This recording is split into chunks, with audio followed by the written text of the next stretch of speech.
What you say? Oh yeah. Oh yeah. We back. All black everything. Thinkers plight. Big dreams, many streams. Yes indeed. We back with the new series. Once again. Hmm. Did you know? Slash we've been lied to slash did you know? Same thing. Back with that power of now. Once again. Sorry I ain't been back in a few days, man. Had some hardships. Rest in peace, Pizops.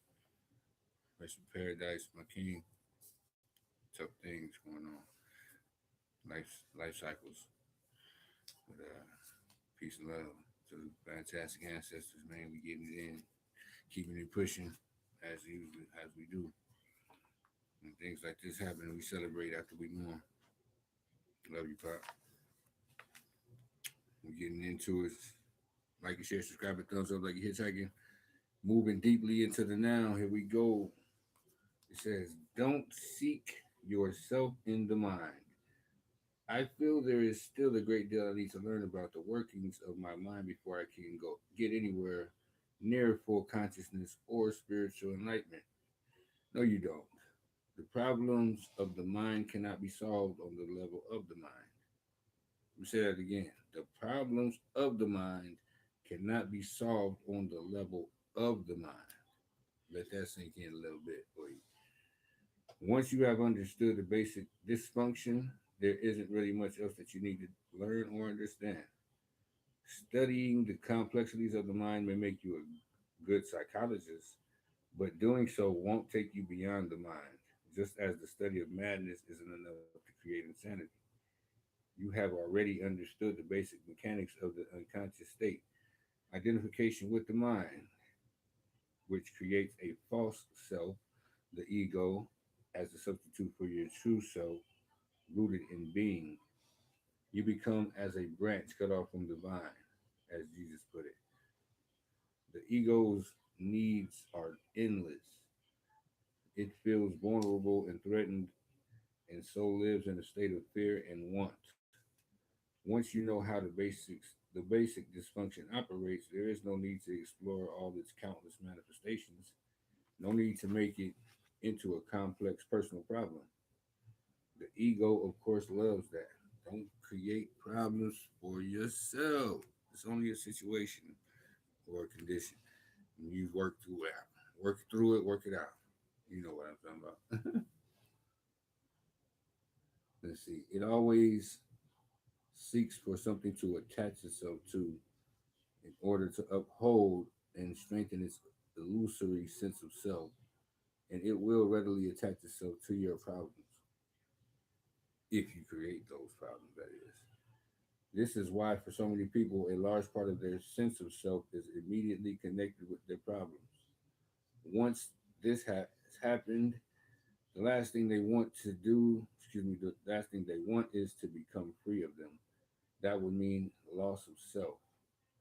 There can be a great deal of unconscious ego investment in pain and suffering.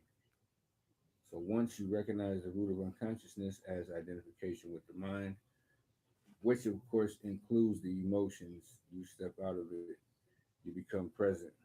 When you are present, you can allow the mind to be as it is without getting entangled in it. The mind in itself is not dysfunctional.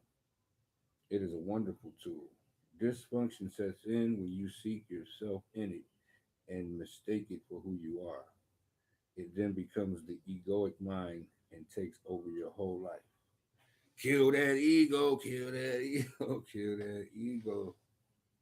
End the delusion of time.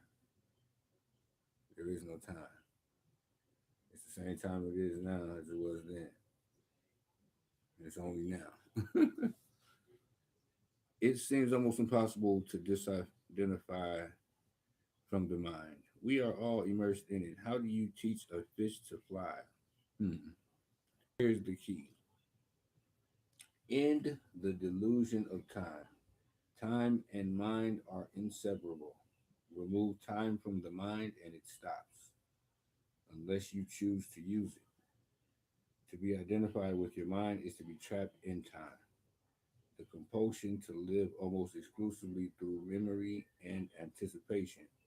This creates an endless preoccupation with past and future and an unwillingness to honor and acknowledge the present moment and allow it to be. Woo! I'm gonna say that one again because that's heavy. This creates an endless preoccupation with the past and the future and an unwillingness to honor and acknowledge the present moment and allow it to be. The compulsion arises because the past gives you an identity and the future holds the promise of salvation, of fulfillment in whatever form. Both are illusions. But without a sense of time, how would we function in this world? There would be no goals to strive toward anymore. I wouldn't even know who I am because my past makes me who I am today. I think time is something very precious and we need to learn to use it wisely rather than waste it. Time isn't precious at all because it's an illusion. What you perceive as precious is not time, but one point that is out of time, the now. That is precious need. Excuse me, that is precious indeed. The more you are focused on time, past, and future, the more you miss the now, the most precious thing there is. Ooh, better start focusing on what's going on now. Ain't nothing ever happened in the past or the future, only now. Remember that. Very key. Let's see here. Why is it the most precious thing? Firstly, because it is the only thing. It's all there is. The eternal present is the space within your whole life.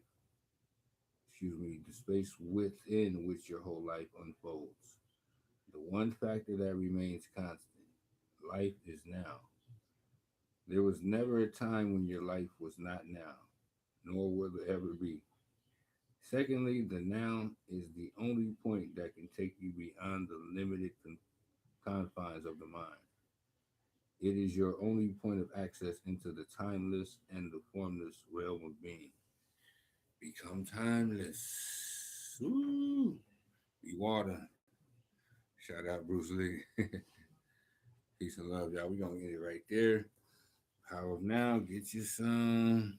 Dropping them jewels. Pick them up or don't. We're getting back to it, man. All back everything. We're gonna get more consistent. Here we go. Appreciate y'all for checking us out. Like it, share, subscribe, and thumbs up like you're hitchhiking. Let's get it. Love you, Pops. We're gonna do it every time, bigger and bigger. Let's get it.